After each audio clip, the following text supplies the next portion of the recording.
말라기 1장 6절에서 14절입니다. 제가 봉독하도록 하겠습니다.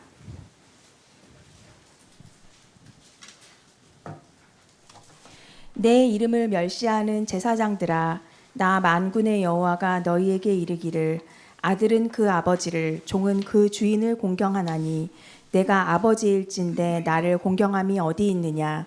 내가 주인일진데 나를 두려워함이 어디 있느냐 하나, 너희는 이르기를 우리가 어떻게 주의 이름을 멸시하였나이까 하는도다. 너희가 더러운 떡을 나의 제단에 드리고도 말하기를 우리가 어떻게 주를 더럽게 하였나이까 하는도다. 이는 너희가 여호와의 식탁은 경멸히 여길 것이라 말하기 때문이라. 만군의 여호와가 이르노라. 너희가 눈먼 희생제물을 바치는 것이 어찌 악하지 아니하며 저는 것 병든 것을 드리는 것이 어찌 악하지 아니하냐. 이제 그것을 너희 총독에게 드려보라. 그가 너를 기뻐하겠으며 너를 받아주겠느냐. 만군의 여호와가 이르노라. 너희는 나 하나님께 은혜를 구하면서 우리를 불쌍히 여기소서 하여 보라. 너희가 이같이 행하였으니 내가 너희 중 하나인들 받겠느냐. 만군의 여호와가 이르노라. 너희가 내 제단 위에 헛되이 불사르지 못하게 하기 위하여 너희 중에 성전문을 닫을 자가 있었으면 좋겠도다. 내가 너희를 기뻐하지 아니하며 너희가 손으로 드리는 것을 받지도 아니하리라. 만군의 여호와가 이르노라.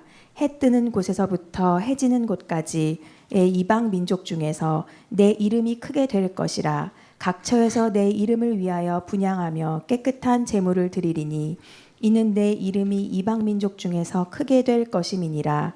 그러나 너희는 말하기를 여호와의 식탁은 더러워졌고 그 위에 있는 과일 곧 먹을 것은 경멸히 여길 것이라 하여 내 이름을 더럽히는도다.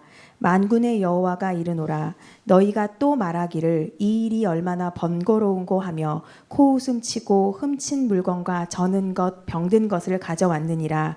너희가 이같이 봉헌물을 가져오니 내가 그것을 너희 손에서 받겠느냐. 이는 여호와의 말이니라.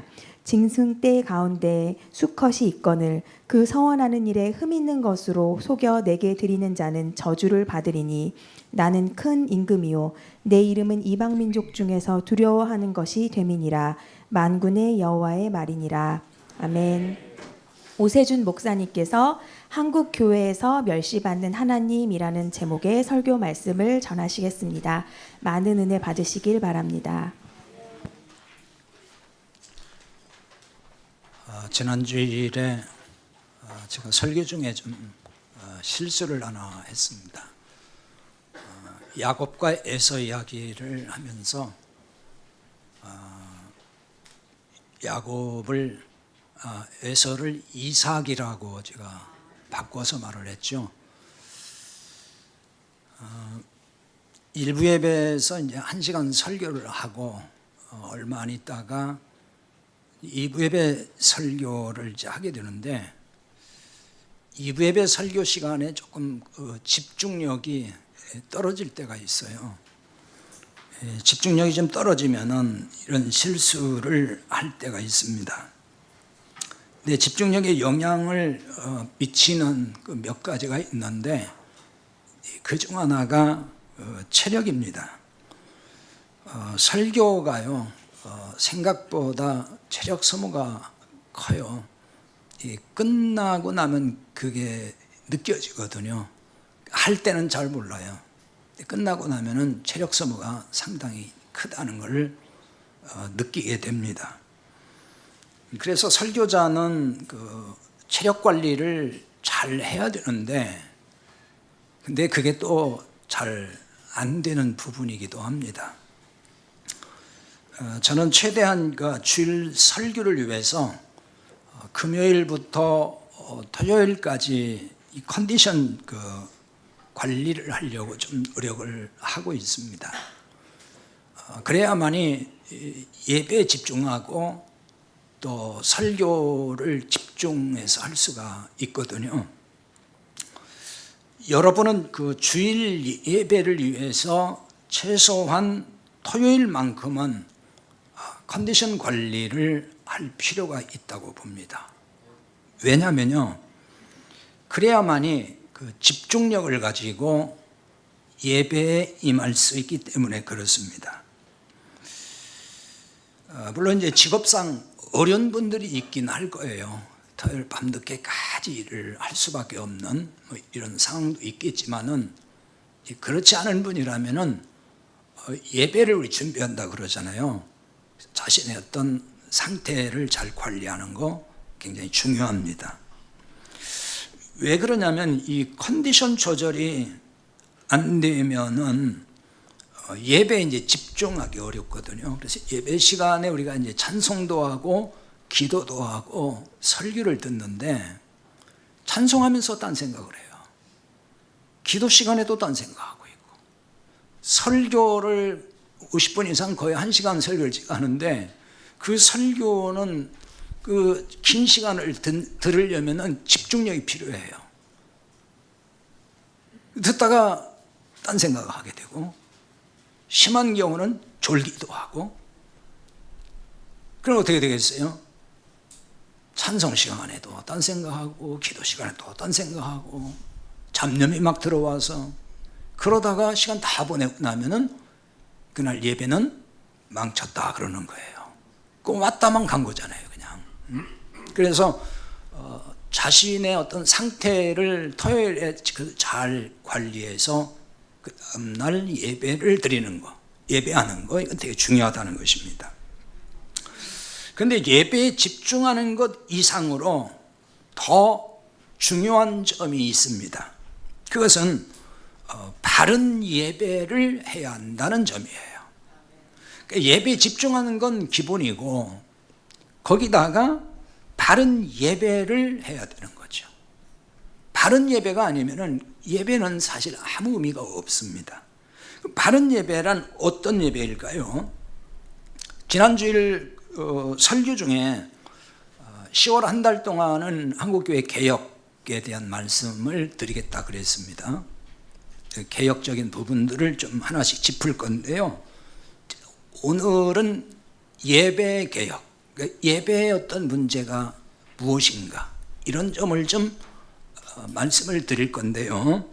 오늘 이제 본문 말씀에서 보면은 그 예배 개혁 문제를 깨닫게 해줍니다.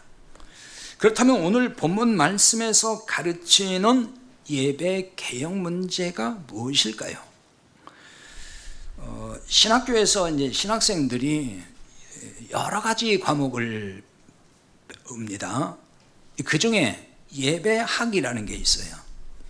예배에 대해서 전반적으로 이제 공부를 하거든요. 근데 예배학에서는 예배 순서 중에 반드시 포함할 요소를 가르쳐 줍니다. 그 예배 우리 순서가 있잖아요. 그 순서에 반드시 빠져서 안 되는 거. 이게 빠지면 예배가 성립이 안 된다. 이런 식의 가르침이 있거든요. 이제 그 예배에 반드시 포함될 요소가 뭐냐면 찬송, 기도, 설교, 그리고 봉헌, 헌금하는 거. 그걸 포함시킵니다.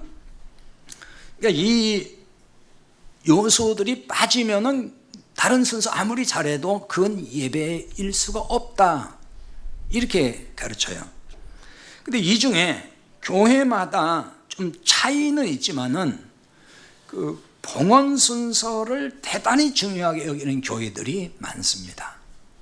물론 전반적으로는 설교를 매우 중요시하고 설교가 차지하는 비중이 가장 크지요. 그러면서 동시에 헌금하는 거, 봉헌한다 그러잖아요. 거기 비중이 굉장히 커요. 그래서 하나님께 드리는 예물이라고 해서 매우 엄숙하게 이 순서를 진행하기도 하죠.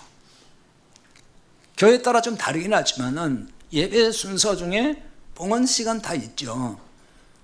그 봉헌 시간이 되면은 어떤 교회는 그 바구니를 돌리잖아요. 쭉 이렇게 돌립니다.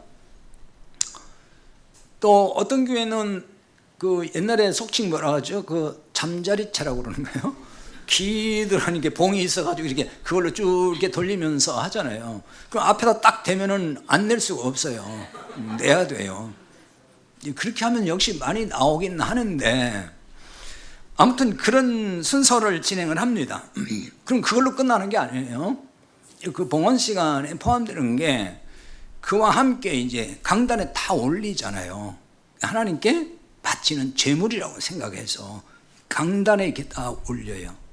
그럼 어떤 대형교회에서는 그 중에서 그 헌금통 큰 거를 이렇게 딱 껴안고서 그 봉헌 기도라는 걸 하지요. 그렇게 안 하더라도 전부 봉헌 기도라는 순서가 다 있습니다.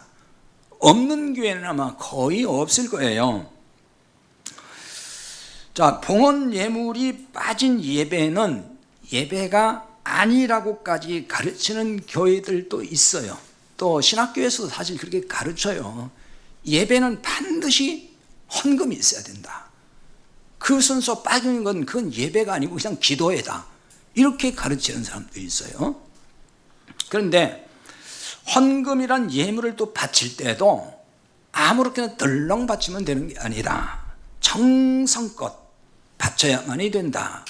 그러면서 이제 여러 가지를 가르칩니다.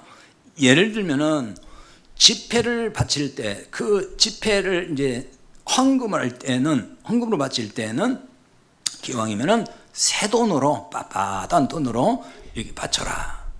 그게 안 되면은 다림질을 해서라도 구김이 없는 돈을 바쳐라. 저 어릴 때부터 배웠어요, 그거 다. 실제로 그렇게 하는 분들이 있었어요. 그리고 그렇게 준비해가지고 봉투에다 정성껏 담아가지고 바친다.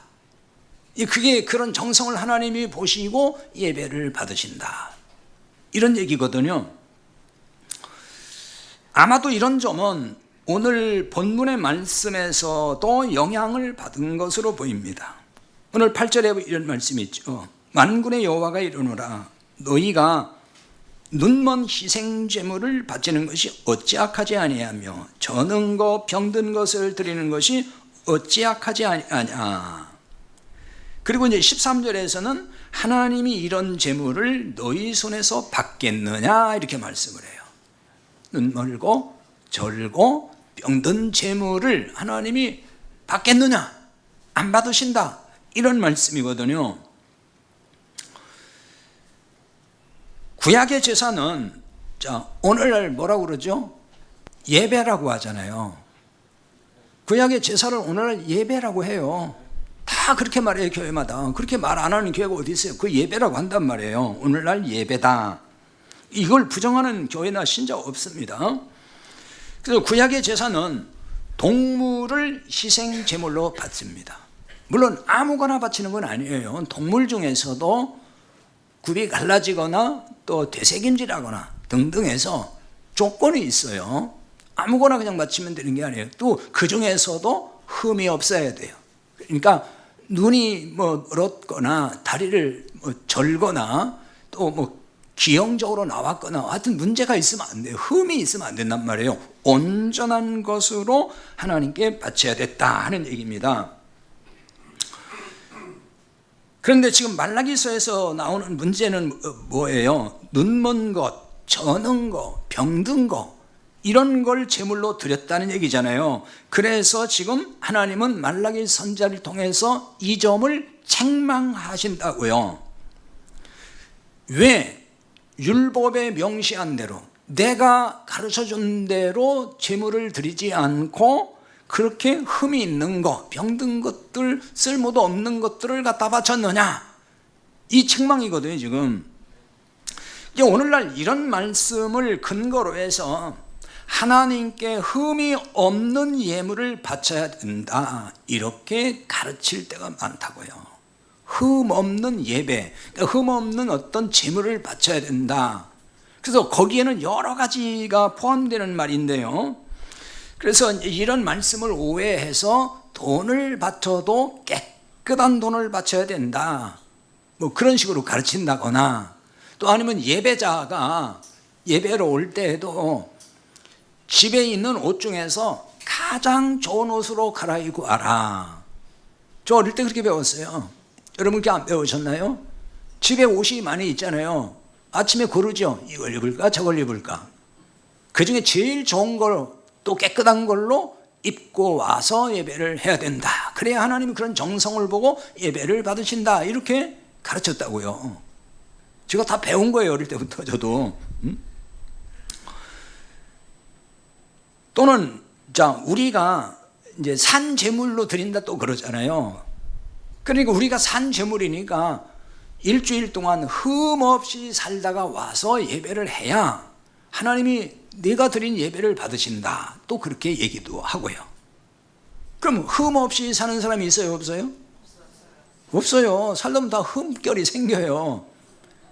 그러니까 그런 얘기를 자꾸 하면은 예배를 드리면서 마음이 무겁죠. 왜? 아, 내 예배를 안 받으시면 어떡하지? 이런 거. 힘든다고요, 마음이.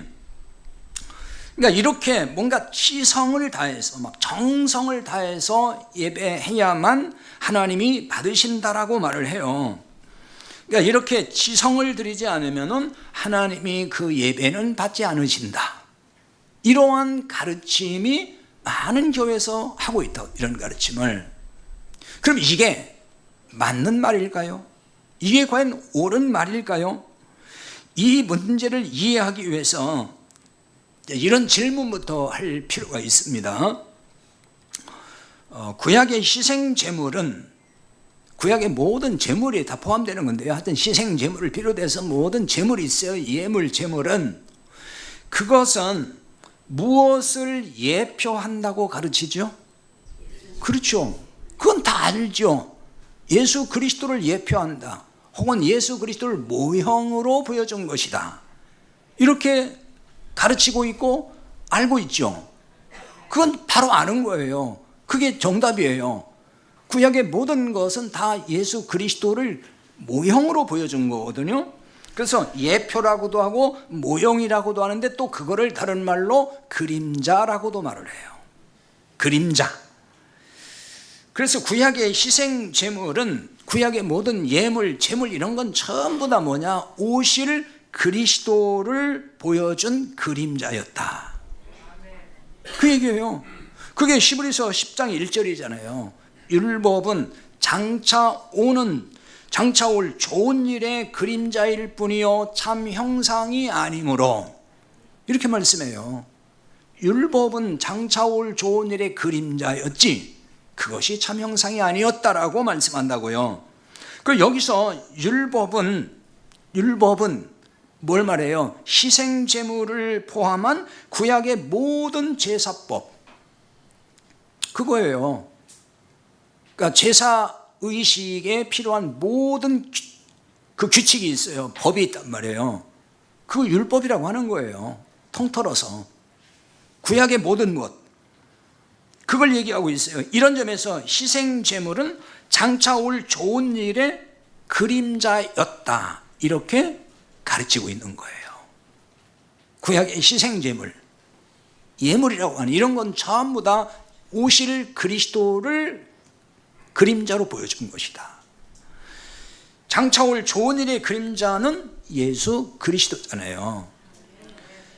이걸 구원하면은 구약의 예물이나 희생제물은 모두 누구를 가리키고 있어요? 예수 그리스도죠. 그러니까 예수 그리스도의 그림자. 그걸 보여준 거예요.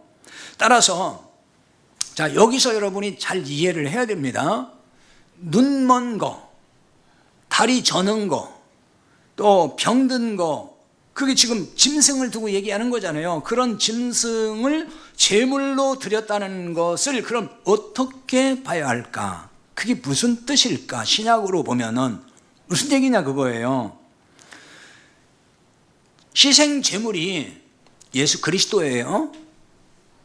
자, 여러분 잘 들으셔야 돼요. 이게 이 부분이 굉장히 중요해요. 그럼 눈먼 짐승, 저는 짐승, 병든 짐승, 그건 또 뭘 얘기하는 거예요? 그것도 예수 그리스도잖아요. 그래요, 안 그래요? 아니, 그것도 제물로 드리는 거니까. 모든 희생 제물은 그게 예수 그리스도를 예표하니까 눈 멀고 뭐 병들고 다리 절고 그런 짐승도 지금 그리스도를 예표해서 바치고 있다 그런 얘기잖아요. 자, 이 부분 여러분 이해했는지 모르겠어요. 그러면 눈 멀고 절고 병든 예수 그리스도가 있다는 말이 되는 거예요? 그런 예수는 있어요? 그런 예수님 없잖아요. 이런 예수님은 없어요. 이건 말이 안 되는 거예요. 그런데 말이 안 되는 바로 이런 예수로 예배한다는 것이 오늘날 문제라 그 말이에요. 다 예수님으로 예배하잖아요. 근데 이런 예수로 예배한다 그 말이에요. 예배를 누구의 이름으로 하죠? 그렇죠. 예수님의 이름으로 예배하는 겁니다. 우리 이름으로 하는 거 아니에요. 예배는 오직 예수님의 이름으로만 할 수가 있어요. 예배는. 그러니까 예수님의 이름으로 하는 예배는 바꿔 말하면 예수님 안에서 하는 예배라고 할 수 있어요. 이걸 또 다른 말로 하면은 요한복음 4장 24절 말씀같이 하나님은 영이시니 예배하는 자가 영과 진리로 예배할지니라 그러잖아요. 그 영과 진리로 예배한다는 말은 성령과 진리 안에서 그 말이에요. 그 성령 안에서 진리 안에서 드리는 예배, 그것이 주님 안에서 드리는 예배예요. 그게 주님의 이름으로 드리는 예배예요. 단순히 예수님 이름 불렀으니까 예수의 이름으로 예배다, 그게 아니고 성령 안에서 진리 안에서 드린 예배입니다. 눈멀고 절고 병든 제물을 바치는 것은 그러니까 다른 예수로 예배하는 것의 모형이 되는 거예요. 다른 예수로 예배하는 거예요. 그게 바로 오늘날 예수님의 이름으로 예배하지만 다른 예수로 예배하는 교회가 많다는 말입니다. 자, 이런 사례를 고린도 교회에서도 찾아볼 수가 있어요. 고린도후서 11장 4절에 보면은 만일 누가 가서 우리가 전파하지 아니한 다른 예수를 전파하거나 혹은 너희가 받지 아니한 다른 영을 받게 하거나 혹은 너희가 받지 아니한 다른 복음을 받게 할 때는 너희가 잘 용납하는구나 그래요. 다른 예수를 전하는데 고린도 신자들이 잘 받아들였다는 거예요. 다른 예수인데 이 말인즉 다른 예수의 이름으로 예배한다는 뜻도 되는 거예요. 예수님이라고 받아들였으니까 예배할 때 그 사람들이 예수님의 이름으로 예배할 거 아니에요.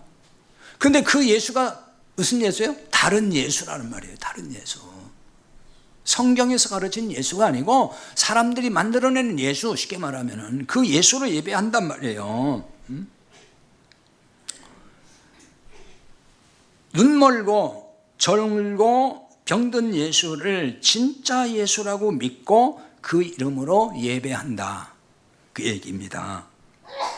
자, 구체적으로 이제 다른 예수는 하나님 예수님을 율법의 예수로 둔갑시켜버린 걸 의미하는 거예요. 너는 모든 세상 복을 주는 예수, 복 달라고 비나이다 그러면은 그냥 다 복 주시는 예수, 또 막 기적을 행하시는 예수, 기도하면 기적을 행하시는 예수, 그런 예수로 바꿔놨단 말이에요. 그러니까 이런 예수가 눈멀고 절고 병든 예수고 이게 다른 예수라 그 말입니다. 자, 예배 중에 봉헌물이 있어야 하나님이 받으신다고 믿고 그래서 헌금을 해요. 그걸 예물이라고 하잖아요. 지금 교회가, 다른 교회들이 그러면서 한다고요. 바로 이것이 다른 예수로 예배하는 한 모습이에요. 왜 이렇게 그럼 봐야 되는지 생각을 해야 되겠죠. 그렇게 말을 하니까 그렇게 믿는 게 아니라 왜 그런지, 제가 왜 지금 이렇게 설교를 하는지 여러분이 잘 알아들어야 돼요. 제가 그렇게 설교하니까 그런가 이렇게가 아니라 항상 설교를 들을 때 좀 목사님 설교하니까 그런가 그게 아니고 그럼 왜 그런 거야 이렇게 깨달아야 된단 말이에요. 자, 예물과 제물, 이것은 구약 제사에서 성전 제단에 바치는 거잖아요. 그 예물이고 제물이에요. 그 예물, 제물 이런 말은 구약의 제의적 요소, 성전에서 쓰는 용어예요. 오늘날 쓰는 용어가 아니에요. 근데 그걸 그대로 쓴다고요 지금. 근데 제단에 바친 그 예물과 제물은 누구의 그림자라고 했어요? 예수 그리스도의 그림자라고 했잖아요. 지금 다 살펴봤잖아요. 자, 그걸 여러분이 머리에 딱 정리하고 들어야 돼요. 그런데 그림자의 실체이신 예수님이 하나님께 드릴 예물과 제물이 되어 오셨다, 그 얘기예요. 구약의 예물과 제물이 오실 예수 그리스도의 그림자, 그분이 오셨어요 이제. 그러면 예물과 제물이 오신 거예요. 그래서 그걸 하나님께 드렸단 말이에요. 드리셨어요. 예수님이 예물과 제물이 되어 하나님께 드리셨다. 그러면 이게 다른 말로 뭐예요? 십자가에서 죽으신 걸 말하는 거예요. 그 십자가에 죽으신 사건이 예수님이 우리를 대신해서 예물과 제물 되어 죽으신 걸 말하는 거예요. 이걸 보여주는 말씀이 신약에서 에베소 5장 2절인데요. 여기 한 구절만 가지고 일단 살펴볼게요. 그리스도께서 너희를 사랑하신 것 같이 너희도 사랑 가운데서 행하라. 그는 우리를 위하여 자신을 버리사 향기로운 제물과 희생 제물로 하나님께 드리셨느니라 그랬어요. 여기에 보면은 제물과 그리고 또 향기로운 제물 또 이렇게 나옵니다. 제물이 나오고 희생 제물이나 향기로운 제물, 희생 제물. 그 앞에 제물, 향기로운 제물 할 때 제물은 이게 무슨 말이냐면은 예물이란 말이에요. 예물이란 말로 번역하는 말이에요, 이게.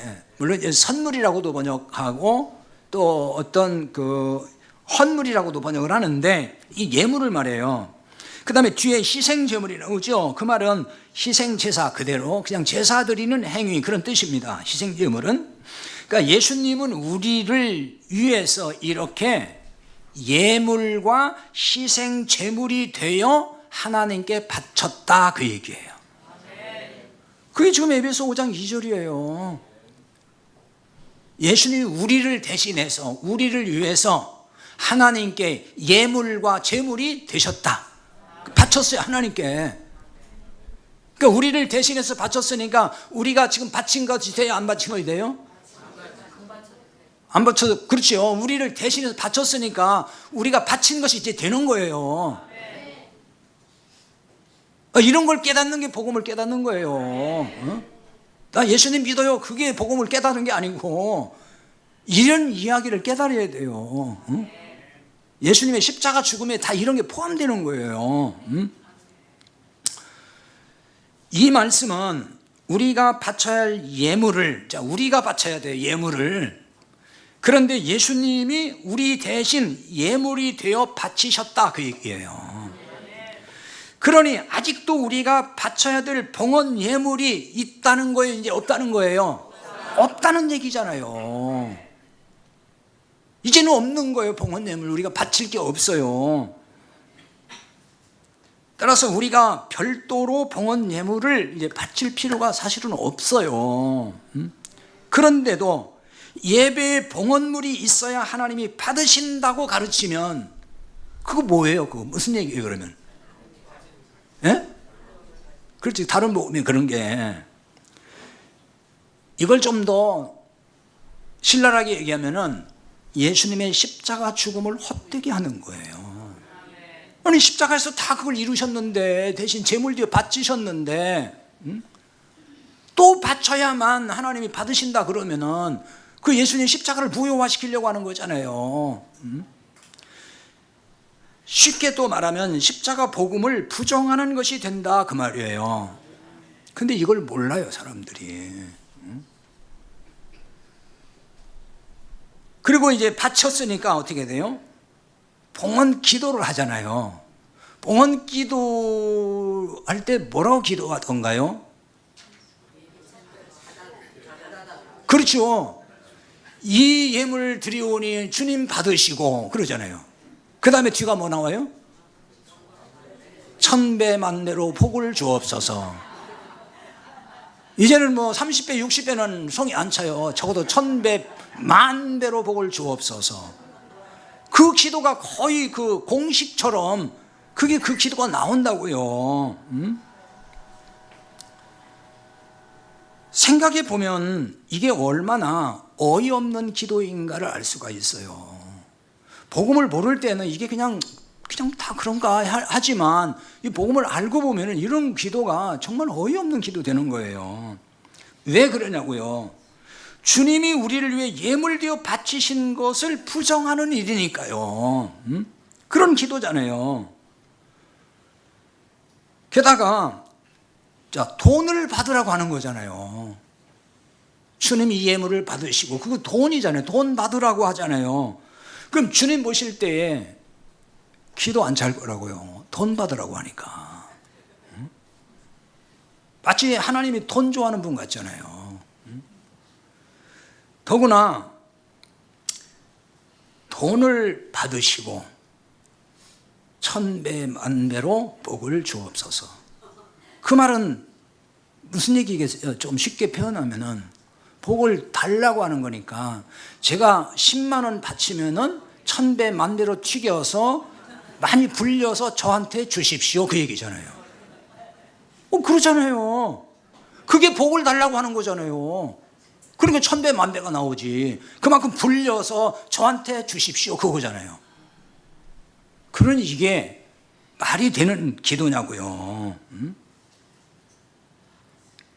기분 나빠하는 사람이 있는 것 같아요. 그런 기도 그거 당연히 복 달라고 기도하는데 뭐가 나빠요, 뭐 이런 사람이잖아요. 잘 깨달아야 됩니다. 이렇게 믿고 가면 예수 잘못 믿는 거예요, 이게. 자, 수많은 교회에서 주일마다 이 기도를 하고 있으니 하나님이 얼마나 괴로우실까요? 하나님을 사랑한다는 것이 하나님을 괴롭히는 것이 된다고요. 하나님을 사랑하기 때문에 사랑합니다 그러면서 막 드린다 그러잖아요. 하나님을 사랑하는 표현으로서 물질 바쳐라, 예물 드려라 이러잖아요. 근데 그게 하나님을 사랑하는 게 아니에요. 여러분은 이제 하나님 괴롭히지 않아요? 이 하나님 괴롭히지 말라고요. 신약에서는 하나님께 예물을 드리거나 봉헌물을 드리라는 말씀 없어요. 신약성경 샅샅이 훑어서 잘 읽어보시라고 그런 말씀이 있는가? 안 나와요. 그럼 왜 없겠어요? 그게 이유가 있는 거예요. 그런 걸 생각을 해봐야죠. 전부 봉헌 예물 그런 예물 드리라고 할 때 뭘 가지고 인용하지? 전부 다 교회가 구약을 가지고 인용한다고요. 구약. 신약에는 없으니까. 그럼 신약이 없을 때 이유가 있을 거 아니에요. 신약은 구약의 해석이거든요, 전부 다. 그러니까 생각을 해야죠. 11조 헌금 바치라는 말은 더더군다나 없어요, 신약에. 말라기 이제 3장에 가면은 그 유명한 11조 얘기 나와요. 그때 말씀을 11조에 대해서는 드릴게요. 자, 이렇게 봉헌물 또 11조 하라 이런 얘기가 신약에 없는 이유가 뭘까요? 말씀드렸듯이 예수님이 우리를 대신한 봉헌물이 돼서 하나님께 바쳤기 때문인 거예요. 그러니까 더 이상 이제 우리는 바칠 게 없다는 거예요. 봉헌물은 다 예수님에 대한 그림자였어요. 11조도 마찬가지예요. 예수님에 대한 그림자인 거예요.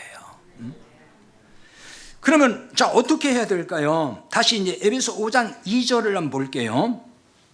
그리스도께서 너희를 사랑하신 것 같이 너희도 사랑 가운데서 행하라. 그는 우리를 위하여 자신을 버리사 향기로운 제물과 희생 제물로 하나님께 드리셨느니라. 자, 우리가 이제 바칠 게 없다 그러면은 다 또 막 헷갈려 해요. 그러면 우리는 뭐 하라는 거예요? 뭐 할 게 뭐 있나요? 할 게 없어요. 가만히 계셔도 돼. 예? 그런 분들이 생겨요. 왜? 하도 뭘 하는 게 습관이 돼가지고, 바치는 게 막 습관이 돼가지고, 그게 너무 막 이상한가 봐요. 그러면 큰일 날 것 같다는 생각이 드나 봐요. 뭘 해야 되냐? 그 대신 에베소 5장 2절에 답이 다 있어요. 그리스도의 너희를 사랑하신 것 너희도 사랑 가운데서 행하라 그러잖아요. 그러면서 그 이유가 나오는 거예요. 그는 우리를 위해서 자신을 버리사. 즉 예수님은 우리를 위해 자신을 버리사 십자가에 죽으사 향기로운 제물과 희생제물을 하나님께 드리셨다. 그러니까 우리는 그냥 사랑으로 행하면 된다. 그 얘기거든요. 사랑 가운데서 행하라. 그러니까 우리가 할 수 있는 건 봉헌물을 바치는 게 아니라 사랑 가운데서 행하는 거예요. 그래서 사랑 가운데 행한다고 하는 말은 상당히 이제 포괄적인 의미를 담고 있거든요. 근데 사랑 가운데서 행하는 것은 에베소서 5장 처음에 나오는 말씀이기 때문에 그 뒤에 보면 쭉 나와요. 구체적으로 거기에 나오면은 여러 가지가 나옵니다. 사랑 가운데 행하는 것이 무엇인지도 그 말씀을 보면은 깨달을 수가 있어요. 그냥 이거를 그냥 간단히 함축적으로 표현하면은 복음으로 사는 것을 말하는 거예요. 그게 사랑으로 사는 거예요. 복음 안에서 복음으로 사는 삶, 그게 사랑으로 사는 삶이에요. 복음으로 사는 삶에는 연보를 통한 사랑의 실천도 포함되는 거예요. 이 자꾸 헷갈려 할까 봐서 제가 연보 얘기를 조금 하려고 그래요. 그럼 봉헌도 하지 말고 뭣도 하지 말고 그러면 뭐야? 아, 잘 됐네. 뭐 마침 나 돈도 없는데 맨날 바치려면 힘든데. 그게 아니에요. 연보는 해야 돼요. 사도 바울은 고린도후서 8장과 9장에서 연보를 통한 사랑의 실천을 가르칩니다. 그 얘기예요. 거기에 연보는 봉헌물의 개념이 아닙니다. 신약 성경은 연보만 가르치는 거예요. 봉헌물이 없어요. 하나님께 바치는 헌금의 개념도 아니에요. 많은 교회가 연보를 헌금의 개념을 대치해서 쓰더라고요. 그 개념이 아니에요. 다른 거예요. 전혀 다른 거예요. 헌금은 하나님께 바친다는 개념이고 연보는 하나님께 바치는 개념이 아니란 말이에요. 하나님이 우리에게 청지기로 삼으셔서 맡겼잖아요. 물질을. 그 맡겨진 물질을 복음을 위해서 하나님의 뜻을 따라서 나누면서 사는 것, 그게 연보를 가지고 사랑을 실천하는 거예요. 복음을 위해서예요. 복음을 위해서 나누는 겁니다. 그러니까 연보는 해야 되는 거예요. 헌금 안 해도 됩니다. 11조 안 해도 됩니다. 만세, 그게 아니고 그게 좋아서 왔다 그러면 잘못 오신 거예요. 번지수를 잘못 찾으신 거예요. 연보는 해야 돼요. 팍팍 하세요. 연보를 해야 교회 공동체도 운영할 거 아니에요. 여기 전기세도 나가야 되고 월세도 나가야 되고 인건비도 나가야 되고 연보는 해야 되는 거예요. 더 중요한 거는 그것이 이런 것보다 더 중요한 거는 복음을 전하는 일에 쓸 수가 있잖아요. 복음이라는 거는 그 복음 전하는 일에는 돈도 필요한 거예요. 현실적이기 때문에. 그러니까 연보가 필요한 겁니다. 근데 교회에서 연보를 가르치지 아니하고 예물을 바치라고 가르치는 게 문제란 얘기예요. 예배 중에 봉헌 시간을 두고 하나님이 기뻐하시는 예물을 바치라고 가르치잖아요. 이런 설교와 말씀의 가르침은 더러운 떡을 바치는 것과도 같아요. 그게 7절이에요. 7절 오늘 본문에 너희가 더러운 떡을 나의 제단에 드리고도 말하기를 우리가 어떻게 주를 더럽게 하였나이까 하는도다. 이는 너희가 여호와의 식탁은 경멸히 여길 것이라 말하기 때문이다 그랬어요. 성전에는 떡상이라는 게 있어요. 성전 울타리가 있고 문이 항상 동쪽에 있는데 그 동쪽으로 들어가서 문에 들어가면은 성전 뜰이 있고 그 뜰을 통해 들어가면 성소가 있고 그 다음에 지성소가 있거든요. 그걸 이제 성전이라 그러는데 그 성소에 들어가면은 거기에 오른쪽에 떡상이 있어요. 그거를 진설상이라고 그래요. 진설. 떡을 거기다 진열한다 그래서 진설병상이라고도 합니다. 왼쪽에는 등대가 있어요. 정금으로 만들었기 때문에 정금 등대 그럽니다. 근데 이 떡상에 이 떡을 진설을 하는데 이거를 12개를 진설을 해요. 6개씩 두 줄로. 그거는 12지파, 이스라엘 12지파를 말하는 거예요. 그런 의미에 대해서는 나중에 성막을 설교할 때 말씀드릴게요. 근데 이 떡을 안식일마다 새 것으로 교체를 반드시 해야 됩니다. 그럼 이 떡, 구약에서 떡, 성막, 성전에 있는 모든 기능은 다 누구를 그림자, 모형으로 보여주는 거냐면 예수 그리스도예요. 떡도 마찬가지예요. 그러니까 떡. 예수님 직접 말씀했잖아요. 내가 생명의 떡이라고. 그래서 구약의 그 성전에 올려놓은 떡은 예수 그리스도를 상징하고 있다 그 말이에요. 그런데 문제는 뭐였죠? 여기 더러운 떡을 성전 제단에 올렸다고 나온다는 거죠. 여기 더러운이라는 말은 죄의적 의미에서 부정탄 것을 말하는 거예요. 더럽혀진, 오염된 그런 얘기입니다. 그러니까 여기서 더러운 떡이 뭐냐 하는 것은 뭐 해석이 좀 있는데요. 두 가지 관점으로 볼 수가 있어요. 하나는 제사장들이 이제 임무 수행을 제대로 안 하는 거예요. 그 떡 올리는 것도 귀찮은 거예요. 일주일 안식일마다 교체를 해야 되는데 그걸 안 하고 그냥 내버려 두는 거예요. 그래서 거기에 이제 곰팡이가 쓸고 못 쓰게 된다는 얘기죠. 바로 그런 떡, 그걸 더러운 떡 이렇게 얘기를 하는 거예요. 또 하나의 관점이 있는데 사람이 먼저 떡에 입을 댔다는 거예요. 그러면 안 되거든요. 그 시대에 이제 타락하다 보니까 그냥 마음대로 하는 거예요. 그 다음에 심지어는 우상에게 드렸던 떡을 또 거기다 옮겨놨다는 거예요. 이스라엘에서 어느 정도 타락됐냐면요, 우상의 신전에 가서도 예배하고 하나님 성전에 와서도 예배하고 이런 식이었거든요. 그러니까 여기다 바쳤던 거 여기다 또 갖다 놓고 이런 거예요. 그래서 그거를 말라기 선지자를 통해서 지금 그게 더러운 떡이다, 부정한 떡이다, 이렇게 얘기를 한단 말이에요. 그러면 어떤 견해를 뭐 취하든지 간에 떡이 부정했다 하는 것으로 볼 수 있는데 그게 뭐냐, 오염됐다는 얘기죠. 떡이 오염됐다, 더럽혀졌다 거예요. 이걸 이제 신약으로 표현하면은 변질된 복음인 거예요. 떡은 예수 그리스도고 예수 그리스도가 복음이잖아요. 그게 오염됐어요. 그러니까 복음이 변질된 거예요. 변질된 복음. 변질된 복음으로 예배한다는 얘기죠. 변질된 복음을 생명의 떡이라고 하면서 교회 영적 식탁에 진설한다는 말이에요. 설교는 마치 뭐와 같으냐면요, 떡을 진설하는 것과 같아요. 생명의 떡이라고 그러잖아요. 양식이잖아요. 그래서 성도들이 오면은 자, 여기 이제 보이지 않는 떡상에다가 말씀의 떡을 올려놓는 거예요. 그게 설교예요. 근데 진짜 복음의 떡을 올려놓지 않고 오염된 복음, 가짜 복음, 이걸 떡이다 하고서 이거 먹으라고 다 거기다 이렇게 진설한다는 얘기예요. 그게 여기서 더러운 떡이에요. 그러니까 변질된 복음을 생명의 떡이라고 하면서 설교하는 것, 그걸 말하는 거예요. 이것은 생명의 떡이신 예수 그리스도를 더럽게 하는 것과 같아요. 그런데 이런 말에 사람들이 그러면 그 변질된 복음을 전하는 사람들이 이런 말에 수긍을 할까요? 절대로 안 하죠. 막 팔짝 뛸 거예요. 무슨 소리냐고. 근데 이스라엘 제사장들이 그랬다고요. 7절이에요. 우리가 어떻게 주를 더럽게 하였나이까? 이렇게 말을 해요. 이게 그 뜻이에요. 우리가 어떻게 주를 더럽게 하였나이까? 이 말을 한다고요.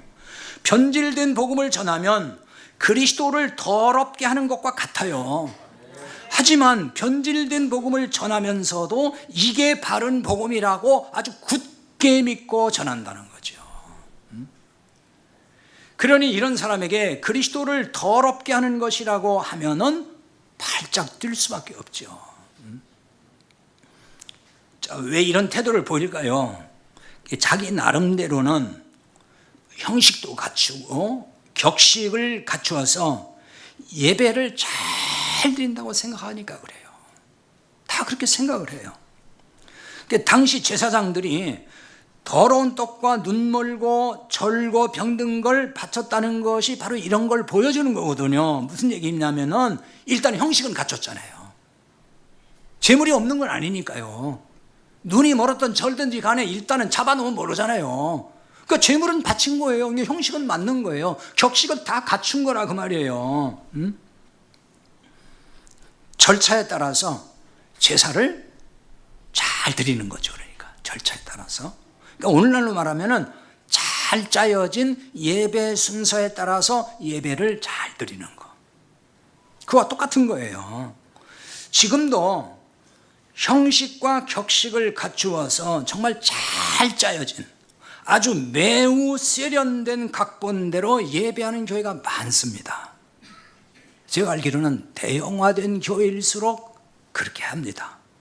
대형교회 가서 보시면 아시겠지만은 정말 일사불란하게 진행이 쫙 됩니다.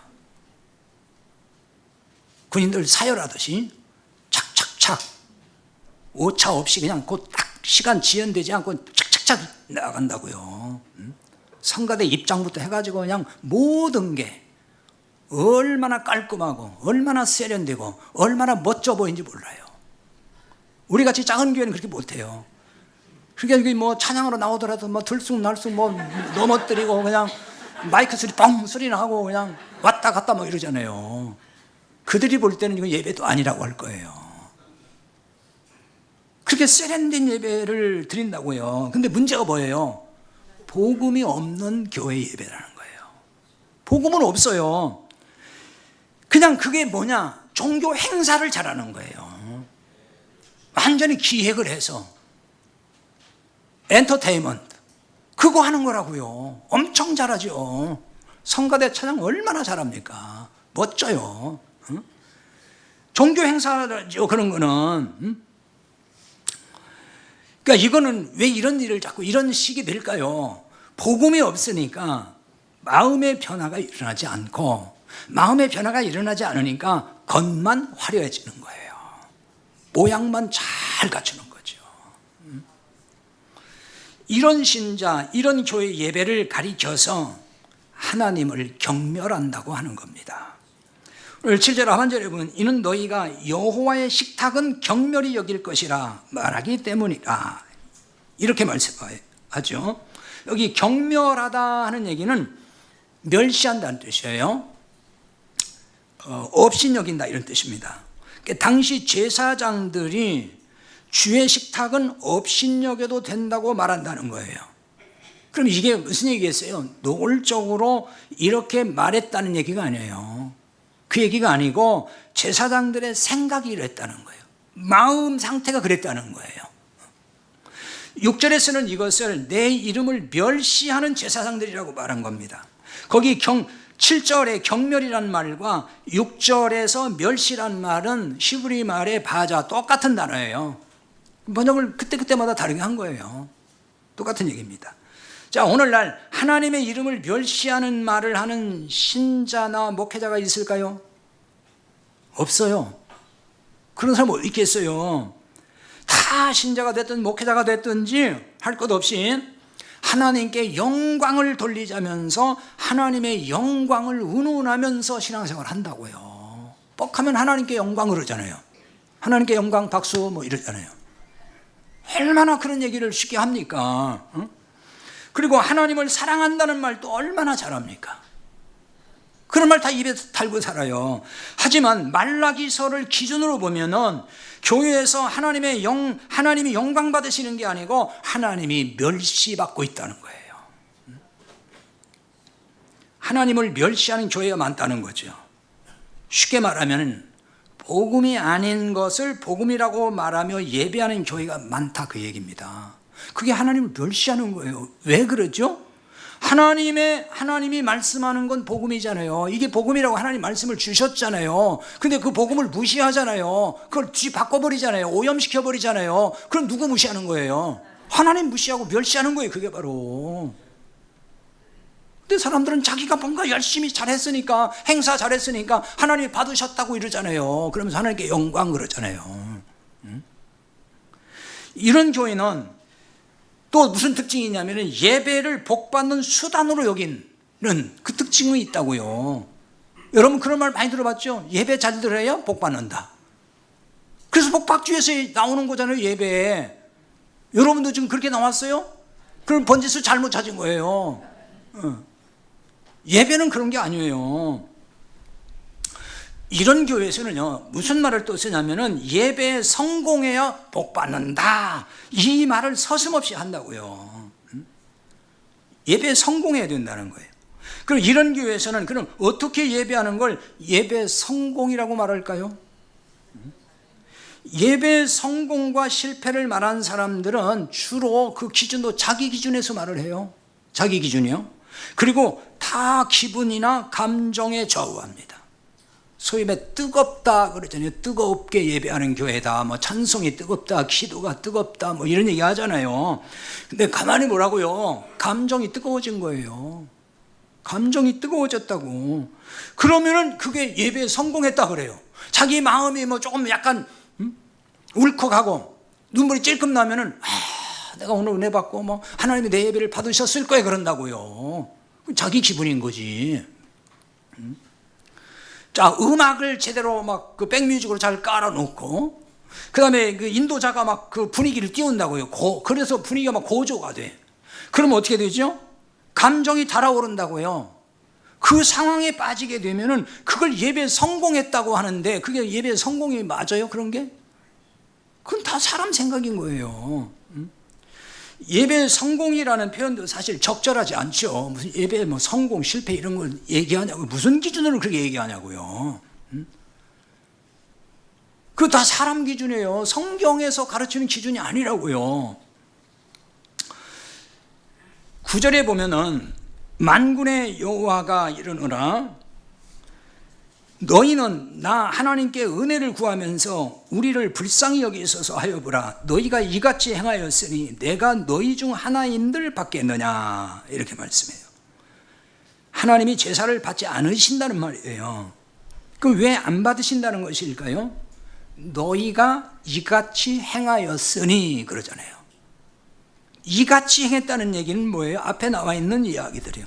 더러운 떡과 온전치 못한 제물을 바친 거, 그거 말하는 거예요. 이런 너희가 은혜를 구하면서 우리를 불쌍히 여겨달라고 한다고 해서 하나님이 그런 그 예배를 받아주겠느냐, 그 말입니다. 이같이 행함이라는 것은 오늘날로 말하면은 오염된 복음, 거짓된 복음으로 예배하는 걸 말하는 거예요. 그러면서 뭘 구한다는 거죠? 은혜를 구하고 하나님 우리를 불쌍히 여겨주십시오, 이렇게 하면서 예배한다는 거예요. 다 그런 말을 하잖아요. 교회 오면 하나님 은혜 주십시오, 뭐 우리를 불쌍히 여겨주십시오, 뭐 아주 그냥 소리 지르가면서 그런 얘기도 하잖아요. 그런 기도도 하고. 그런데 하나님은 안 받아주신다는 거예요. 여기서 예배를 받지 않는다는 말은 저주받는 것을 의미하는 거예요. 그래서 14절에 보면 이렇게 나와 있어요. 짐승떼 가운데 수컷이 있거늘 그 서원한 일에 흠 있는 것으로 속여 내게 드리는 자는 저주를 받으리니. 저주받는다 나와요. 그러니까 짐승 중에 좋은 수컷을 바치기로 맹세하고 흠 있는 것으로 바칠 때는 속여 바쳤다는 얘기예요. 그 얘기거든요. 그러면 저주받는다. 그러면 단순히 속였다고 저주한다, 그 얘기일까요? 여러분, 하나님 속여요, 안 속여요? 한 번도 안 속여요? 속이잖아요. 하나님은 얼마나 많이 속입니까? 한다고 해놓고 안 하잖아요. 그런 적이 얼마나 많냐고요. 그럼 하나님이 그런다고 막 저주를 하겠냐고요. 이게 이제 신약으로 말하면 이것은 거짓 복음을 참 복음으로 속인다는 걸 의미하는 거예요.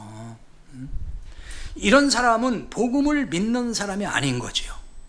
거짓 복음을 복음이라고 얘기하는데 그 사람이 복음을 아는 사람이냐고요? 모르는 사람이잖아요. 그러니까 복음을 믿는 것도 아니에요. 복음을 믿지 않으면 뭐예요? 저주잖아요. 신약에서 말하는 저주는 구원과 관련된 얘기예요. 그 얘기인 거예요. 복음을 믿지 않기 때문에 구원받지 못하고 멸망이다 하는 말씀인 거죠.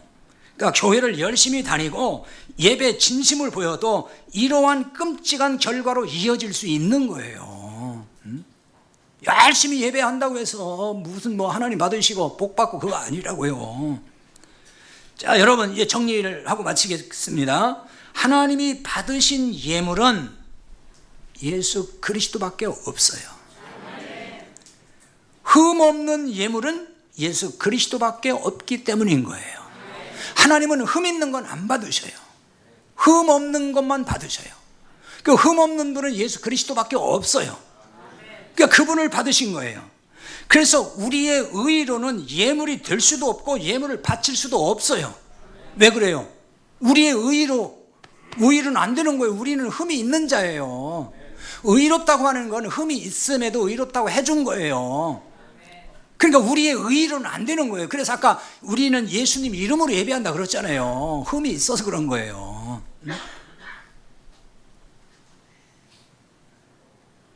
그러니까 아무리 우리가 예물을 바치고 수억 원을 바친다고 해도 그건 흠 있는 예물이라니까요. 예물도 아니지만. 그러니까 하나님 안 받아요. 그러니까. 구원받은 성도는 이미 주님과 함께 하나님께 바친 자가 되었어요. 에베소 2장 6절에 보면은 또 함께 일으키사 그리스도 예수 안에서 함께 하늘에 앉히시니 그랬어요. 예수 안에서 함께 하늘에 앉히셨다. 예수님 하나님 보좌 우편에 앉으셨다 그랬잖아요. 우리도 함께 거기 앉히셨다는 거예요. 장차 앉은다는 게 아니에요. 이미 끝났다는 거예요. 과거에 다 끝났다. 우리가 앉았다는 거예요. 그리스도 안에 있으면. 그럼 이게 무슨 말이겠어요? 하나님이 예수님을 받으셨듯이, 제물로 받으셨듯이 우리도 받으셨다는 얘기예요. 그러니까 거기 앉히신 거죠. 받으셨으니까. 그리스도 안에 있기 때문에 함께 하늘에 앉히시는, 즉 하나님이 함께 우리를 예물로 받으신 거예요. 우리 전체를 그냥 통째로 받으셨단 말이에요. 그러니까 이제 우리는 다 바친 자가 된 거예요. 여러분은 다 바친 자란 말이에요. 그러니까 내 것이 있어요, 없어요? 없어요. 내 몸도 내 것 아니에요. 이제는 하나님께 바친 자란 말이에요. 근데 뭘 하나님께 예물이라 바칠 수 있냐고. 그러므로 물질을 예물로 바쳐야 예배를 받으신다 하는 말은 그래서 복음이 아니다 그 말이에요. 이런 예배를 한다면은 하나님을 멸시하는 것이 되는 거예요. 오늘날 예배는 하나님께 무엇을 드리는 것에 있지 않아요. 근데 자꾸 드린다 그러잖아요. 우리가 뭐 드릴 게 뭐가 있어요? 이미 다 바쳤는데, 우리는 드려졌는데. 그래서 우리는 예배는 이미 드린 자의 예배인 거예요. 사도행전 17장 25절에 가서 보면은 거기 이런 말씀이 있어요. 하나님은 무엇이 부족한 것처럼 사람의 손으로 섬김을 받지 않는다. 이렇게 말씀해요. 하나님이 뭐가 부족해서 돈으로 섬기면 그거 받고, 뭘 섬기면 그거 받고 그런 거냐? 그런 분이 아니다 그 얘기예요. 이방신은 그렇게 돈으로 섬기면 받고 좋아하지만은 하나님은 그런 분이 아니다. 그 얘기입니다 이게. 그래서 우리는 예배를 통해서 하나님을 즐거워하는 것이고, 또 말씀을 들으면서 하나님이 어떤 분인지를 더 알아가는 것이고, 그분의 은혜와 사랑을 더 깊이 깨닫는 거예요. 그래서 그 하나님의 사랑을 더 많이 누리는 것이고, 그 은혜 안에서 기뻐하고 즐거워하는 거, 그게 예배예요. 그리고 믿음의 형제 자매들 만나서 함께 교제하고, 그것이 예배예요. 뭘 바치는 시간이 아니란 말이에요. 하나님은 그걸 기뻐하시는 거예요. 우리의 예배가 이런 본질로 온전히 회복이 돼서 하나님이 기뻐하시는 예배가 될 수 있기를 바랍니다. 기도합시다.